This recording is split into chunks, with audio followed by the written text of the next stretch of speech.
According to Fox News and all the people weighing in on X, this kid should never work again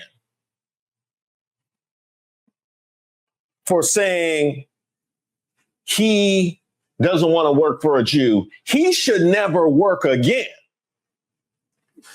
But the guy with ties to white nationalists got a job at the State Department. Huh?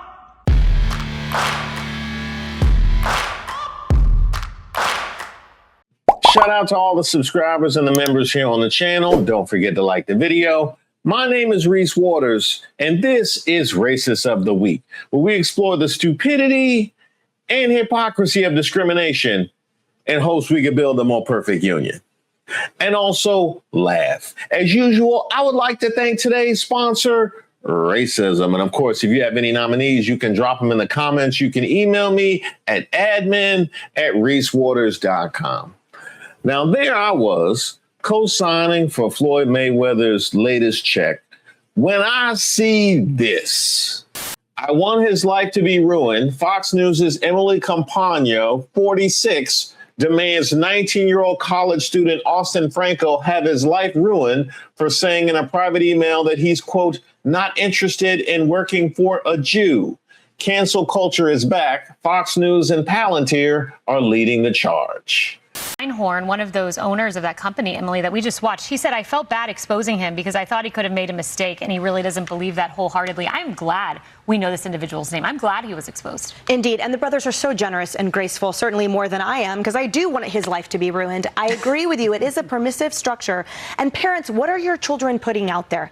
What are the people that have been in your household putting out there online and to their friends? What has been fomented? Because clearly there is a disconnect. Somehow this person learned that there is an audacity that you can have with this anti-Semitism. That's what I found so shocking. Guy and I toured Poland together last May, and whenever I see things like this, it harkens me back to our trip, where apparently there's been no evolution since World War II.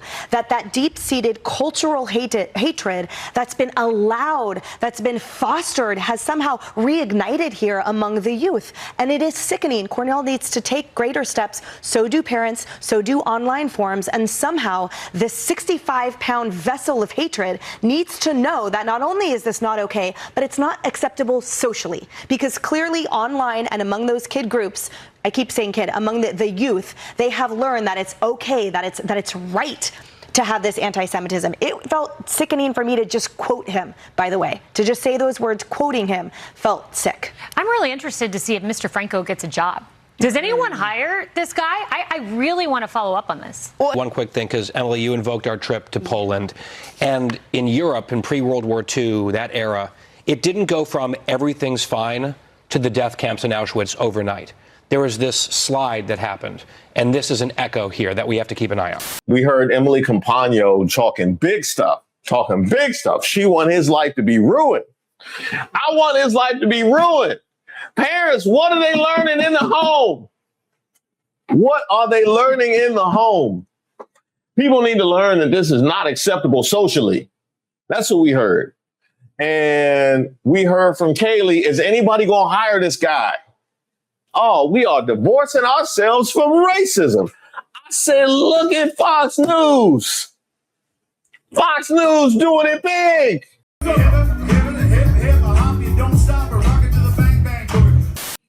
And just in case you want to update on what happened, a 19-year-old college student quietly turns down a job interview, stupidly telling the company it's because he doesn't want to work for a Jew. Within 2 days, the billionaire founder of one of the world's most powerful corporations, Palantir, demands that the company release the student's name to the world. The company instantly complies. National media trumpet the incident and spread the student's name and face all over the place. A senior Trump DOJ official repeatedly urges the public to notify him if that student is ever hired anywhere in the future, promising to use his office to keep the student permanently unemployable. I said, hold up, wait a minute, something ain't right. Adults with large influential platforms, pundits, media types, even elected officials, right here on X, routinely say things as bad as, and often much worse than, pretty much every other group you can think of without facing a single consequence, let alone a completely unhinged, coordinated campaign of very powerful people to ruin their lives forever. Now, whatever happened to just being against racism? Like, we can't just be against racism. Just the one, though. Now, how that's gonna go? Huh? Now how that's gonna look? You wasn't even worried about it, was you? No, right in front of everybody's face. Boy, ain't no way, boy. Boy, ain't no way, boy. Cornell student Austin Franco was doxxed by Jewish business leaders after explaining that he didn't want to work for a Jew, claiming his experience with Jews were not pleasant after an NYC startup he had applied to reached out to him 3 times. One of the co-founders, Gabe Einhorn, posted Franco's reply with his name blacked out. Franco was quickly identified. Einhorn said he did not want to ruin his life, but wanted to raise awareness of anti-Semitism. Well, you sure enough did that, didn't you? You sure enough did that. And you know what? The people that were helping you raise awareness for anti-Semitism also raised awareness for other types of racism. Yeah, that they spew on a regular basis. Both things happen simultaneously. Yeah. Now we know how they really feel.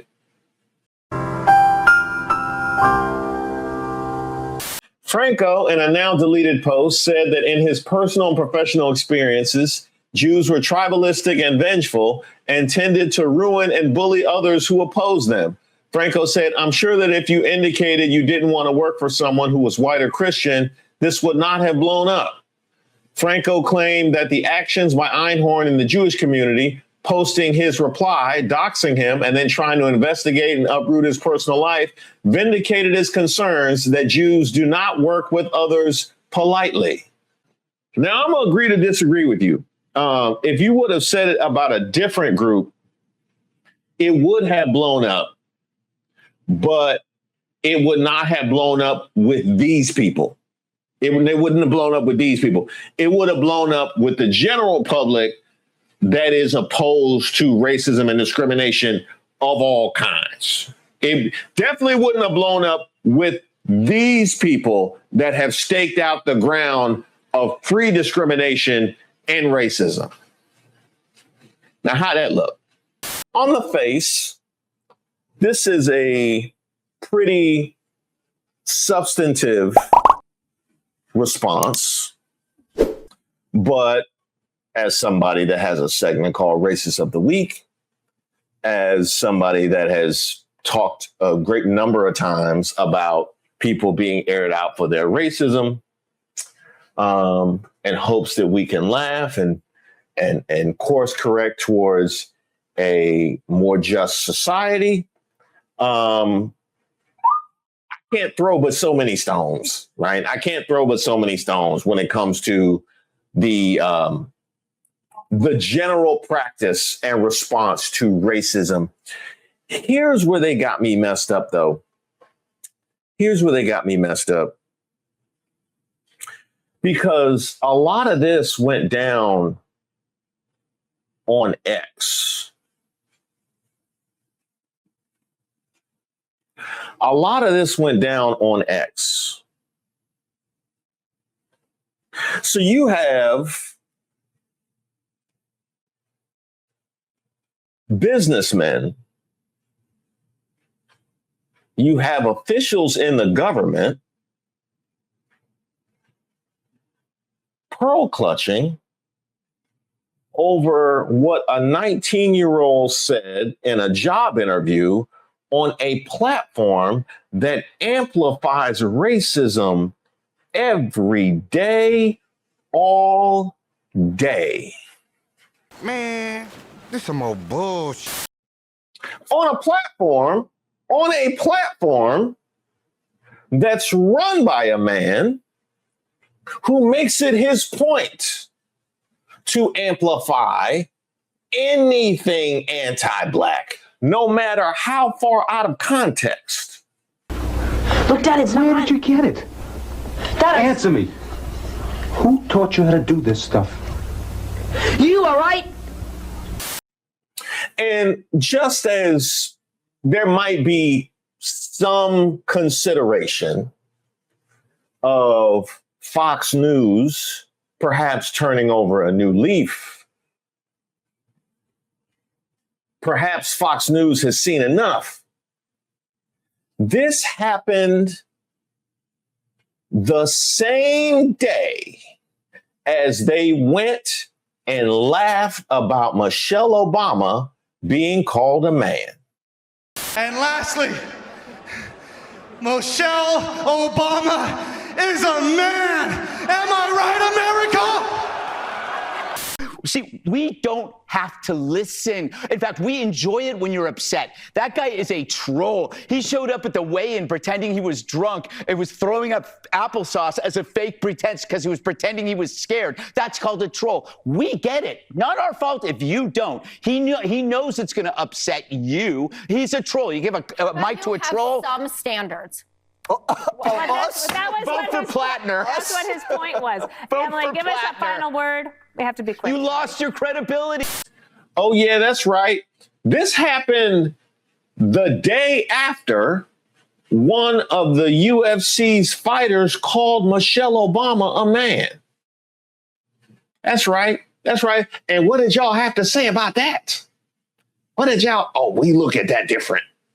We look at that different. Yeah, it's always an excuse for the anti-blackness, ain't it? It's always an excuse.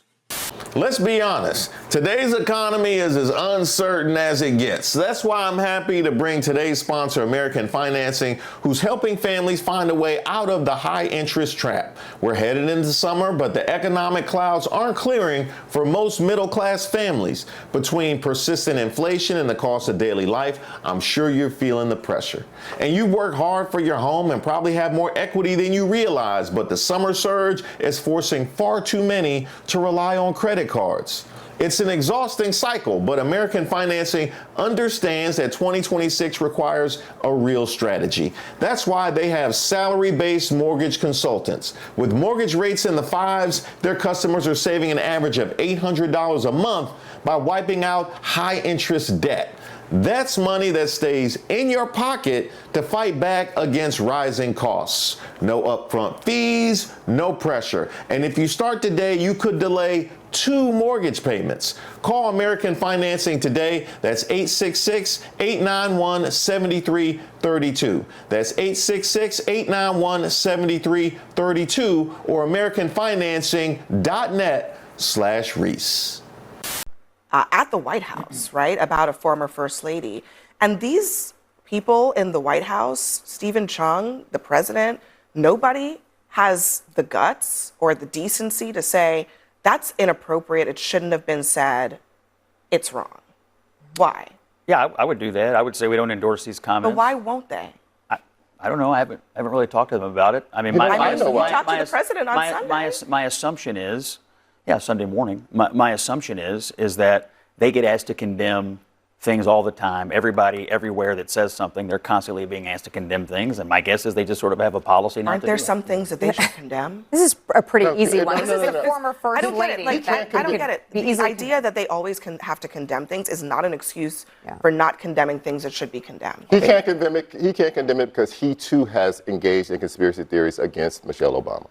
Well, in December, he reposted a meme about her having snuck into the Oval Office and used Joe Biden's auto pen to pardon people. Donald Trump reposted that. In February, he reposted another smear of her that says she was an anti-white racist. And Don Jr. himself, 2 years ago on Trans Visibility Day, posted this very same meme that this guy expressed the other night, that Michelle Obama was trans. And he did not condemn it then, so he cannot condemn it now. So he is involved in it. They believe that this is something that's near and dear to the hearts of their base, and so they coddle it. So let me get this straight, Maga. We are going to the mattresses to make sure this 19-year-old never sees the light of day again, while laughing about Michelle Obama being called a man.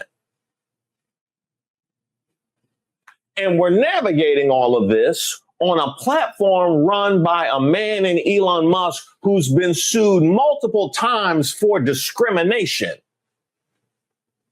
against black folk. But that didn't disqualify him for running Doge, did it? I don't think so. I don't think so. And getting access to our private information, putting him in a position where he could determine who did and didn't get to keep their government grants. A man who amplifies calls and falsely reports of white genocide. Wake the hell up. And while we're on the topic of discrimination, because this struck me as amazing, right? As I'm preparing for this, and I'm looking into Elon Musk and the class action lawsuits that have been brought against Tesla. Oh, wait, Trump was sued for discriminating against black folk. Now, wasn't he? Oh, shit. Here we go again. So we are going to the mattresses to make sure this kid never sees the light of day again for not wanting to work for a Jew. But it wasn't disqualifying for the president to discriminate against black folk. This is egregious work. This is nasty, egregious work. If you want to get real nasty, Darren Beattie finished his senior role within the State Department in May. Not pushed out, not fired. He was allowed to rock. And who is this, you might ask? Flashback. Former Trump speechwriter who was fired for attending a conference with white nationalists appointed to top State Department role. There you see him right there on the left next to Kash Patel. Darren Beattie, a former Donald Trump speechwriter who was fired in 2018 after CNN revealed he spoke at a conference attended by white nationalists, has been elevated to a top job at the State Department. Multiple sources familiar with the move told CNN. According to Fox News and all the people weighing in on X, this kid should never work again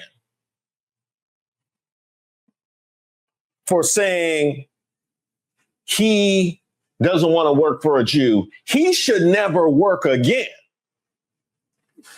But the guy with ties to white nationalists got a job at the State Department. Huh? In addition to his ties to white nationalists, it says Beattie also made a series of racially charged comments, writing in one tweet last year, "Competent white men must be in charge if you want things to work. Unfortunately, our entire national ideology is predicated on coddling the feelings of women and minorities and demoralizing competent white men." Let's just enjoy the fact that competent white men have to be in charge in order for things to work. But if we just have an open meritocracy, they might not rise to the top. So we got to make sure that we put, we got, you know, the competent white men are better, right? But we got to just make sure that they be in charge. You know what I mean? We got to make sure that we put that. Bro, and then what was the part that he ended with? Demoralizing competent white men. Oh, they are just so easily demoralized, aren't they? So easily demoralized. I mean, you look at American society today as a competent white man and just see, I mean, just looking up and seeing Donald Trump and J.D. Vance and Pete Hegseth just got to be so demoralizing. It's just crazy. You know what I mean? You won't believe how many brown people I saw gainfully employed just going about their lives. I'm demoralized. I'm demoralized.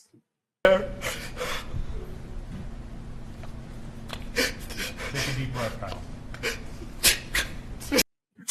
You know where I saw a lot of demoralized men was at the Freedom 250. I can't say they was competent. But they was damn sure demoralized. I can tell you that right now. Damn it. He also praised Dr. James Watson, the founder of modern genetics, who later suggested that black people were less intelligent than white people, as the greatest living American scientist. Beatty repeatedly said that black lawmakers, policymakers, and groups needed to learn their place and take a knee to MAGA. S-hole countries was the high point of Trump's presidency, he wrote in 2020. Beatty also posted in 2020 a deeply misogynistic tweet attacking Taylor Swift for opposing a monument in Tennessee's capital honoring Nathan Bedford Forrest, a Confederate general and early leader of the Ku Klux Klan, comparing her advocacy to performing favors for music producers. Quote, that celebrities are required to debase themselves with such statements is, in some ways, even more humiliating than the physical favors they are required to perform for their producers. Isn't it interesting how racism don't never be by itself? You know what I mean? Racism is never lonely, ever. It's never lonely. It's never lonely. You don't never see racism creeping by itself. It always be with misogyny or homophobia or Islamophobia. Always. You don't never see nobody racist but be fighting for women. Never. I've never seen a racist person who talk, but we really need to do something about this misogyny and but only the white women though. He's right, you know. You know, we've seen with some of the rhetoric that's come from this administration that just so happens to be taken from, Confederate ideology and pamphlets, or even Yahtzee and white supremacist ideology and pamphlets. It's always just accidentally racist and white supremacist. It'll never be accidentally, it'll never be, do you know that that new ICE campaign is based off of the abolitionists, something they did with actually, that came from the Panthers. This stuff, never. How you gonna beat the racism allegations like that? You know what I mean? That's just supposed to be random. Come on now. Come on. I mean, really, even if you wanted to get people on board with your racism, don't you think that women might be helpful? No, you're just too hateful. Y'all don't never think strategically. And just be right in front of everybody's face like that. Right on Elon Musk's internet. Right on Elon Musk's platform. I am become meme. Based, Beatty wrote, using slang to express strong agreement and a since removed tweet about a video of police clashing with Trump supporters on the Capitol steps. The forgotten man speaks, he wrote in another deleted tweet about rioters in the U.S. Senate chamber. As the attack unfolded, Beatty wrote in a still active tweet, the FBI should take a knee to show respect to the MAGA protesters, just in case you're wondering where he was on J6. Mayor Bowser should take a knee as a sign of respect for MAGA. Tim Scott needs to learn his place and take a knee to MAGA. Black Lives Matter must take a knee to MAGA. They must learn their place. Kay Cole James of the Heritage Foundation needs to learn her natural place and take a knee to MAGA. A fifth undeleted tweet targeted Black academic Ibram X. Kendi. Ibram Kendi needs to learn his place and take a knee to MAGA and learn his proper role in society. Now, the one thing I will give him, he wasn't partisan. He wasn't partisan. He hit Tim Scott and one of the women at the Heritage Foundation. It's a shame. It's a shame. Uh-oh. I just love you. No, that's... What's the through line there? You know, what's the through line there? We talking about Ibram Kendi, Muriel Bowser, Tim Scott. I wonder what's the... So it's not about the content of their character, huh, Darren Beatty? Huh? It's not about the content of their character. Well, I guess that's one way to make America great again now, isn't it? Yeah, at least you're honest. At least you're honest, because the number of times I've sat here and deconstructed all this nonsense about a merit-based society, right? All the times I've sat here and deconstructed that, at least you're not giving me the bull. The whole notion of judging a person on the content of their character, not the color of their skin, has happened. Just in case it's anybody out there that is feeling alone as a Black American in this country, feeling individually targeted, just in case that's where you find yourselves at this particular moment in time, just have no fear. There's always another train coming.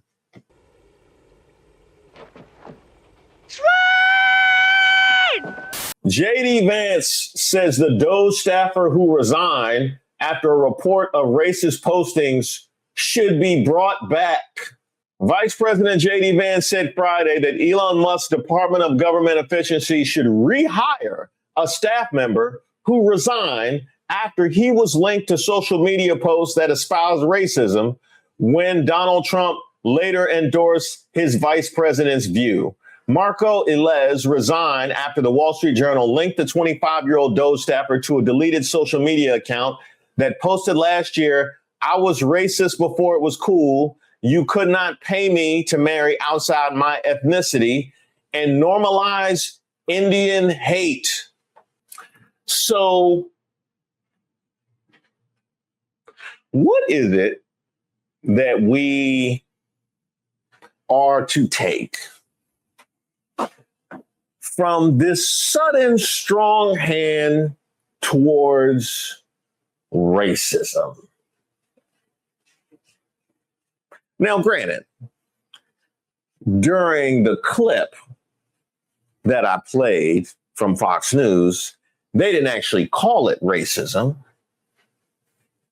They call it anti-Semitism.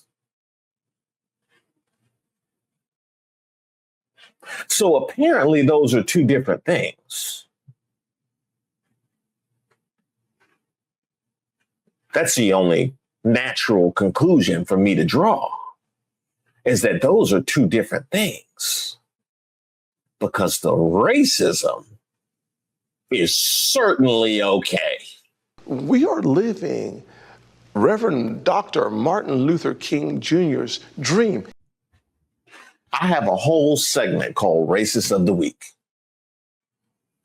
I have a whole segment called Racist of the Week. I talk about this kind of stuff all of the time. But the sheer weight that was thrown against this individual on the same platforms that you amplify the other stuff has me feeling a ways. Man, this some more bullshit. It's got me feeling a ways. Because if I were to just offer to you that we are living in a world where all men and women aren't created equal, you would poo-poo that. No, everybody, that's the wonder of America. That's the miracle of America, is that anything is possible. You know, it's all wide open. You can do whatever you do. No, you have a victim mentality. That's what you would tell me. That's what you would tell me. If I were to assert that we are not all created equal, or at least not seen equal. Created equal is a different thing, but not seen equal. But tell me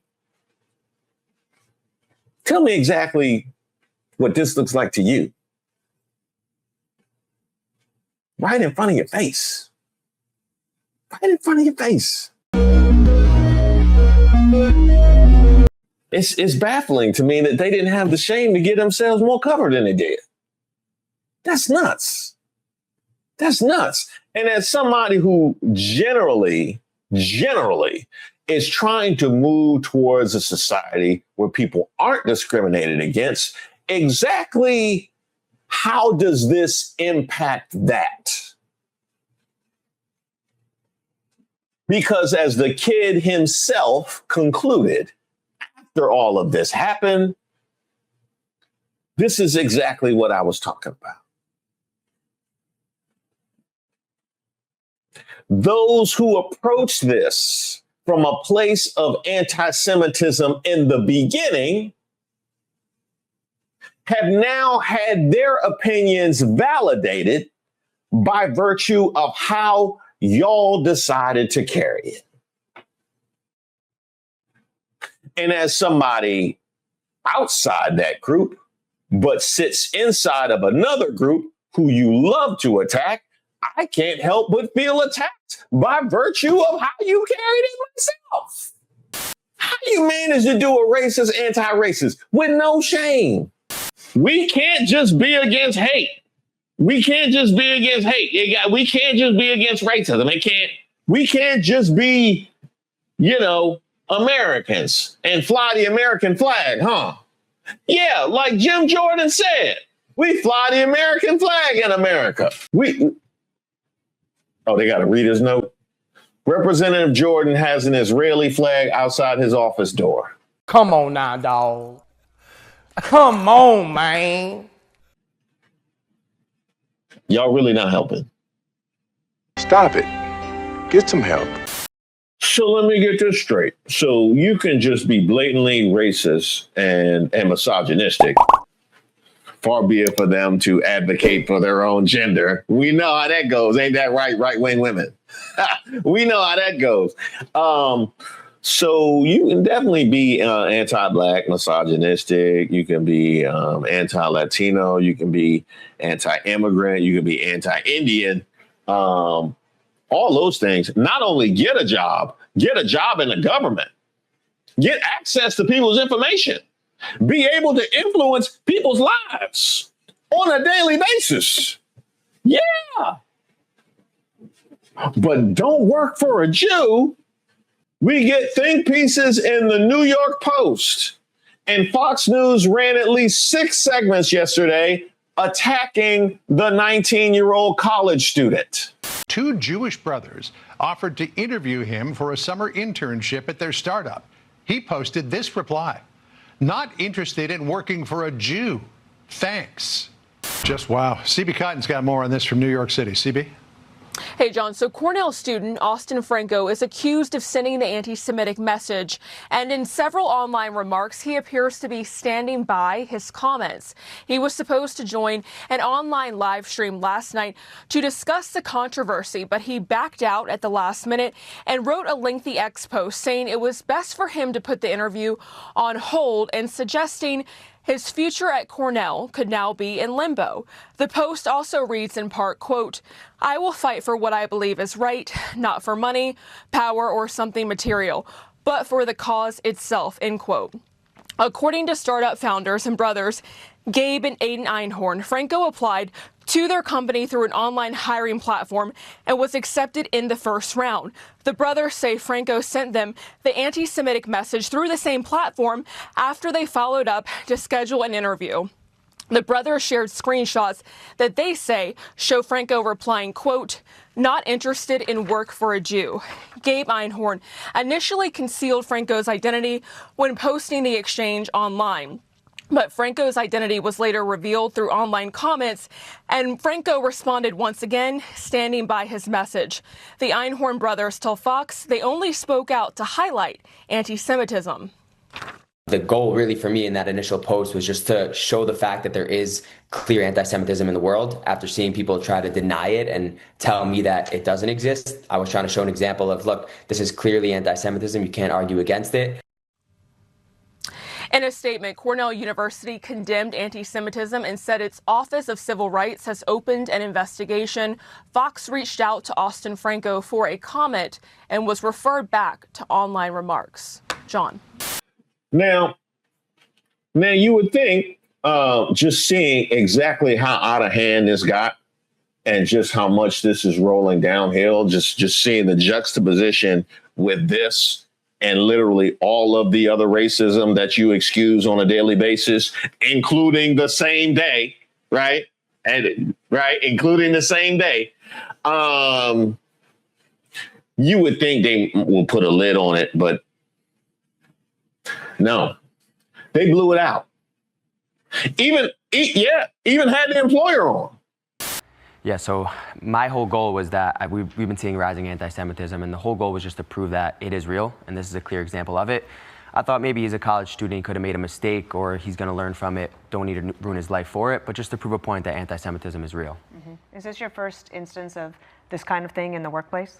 Yeah, it is, but as a college student, I've seen it on campus, and in classrooms, so it wasn't such a surprise to me, but in our work experience, yeah, it was the first time. Do you sense, Gabe, that what he said, what Austin Franco said, is felt more widely than just him? Like, do you see it as more of a little bit of a movement amongst some people in college right now?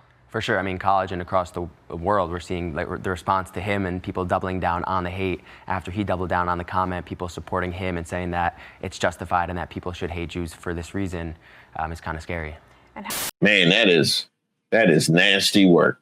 Yeah, that is real nasty. From the same people that be like anti-DEI on a regular. You said they got a DEI program? What? Palantir co-founder Joe Lonsdale's involvement in Austin Franco's revenge doxing is crucial because Palantir themselves put forward a DEI program after October 7th, announcing they'd only hire Jews. See, y'all be making stuff up. That's what they be talking about with the anti-Semitism. Y'all just be. They did that for real. I'm done. Cut the show. Students on campuses are terrified and have been instructed by administrators to hide their Judaism. We're launching an initiative for students who, because of anti-Semitism, fear for their safety on campus and need to seek refuge outside traditional establishments of higher education. They're welcome to join Palantir, and we're setting aside 180 positions for them immediately. Well, I guess they would have definitely had to fight to keep that DEI program when they did the anti-DEI. How did that go? How did that go?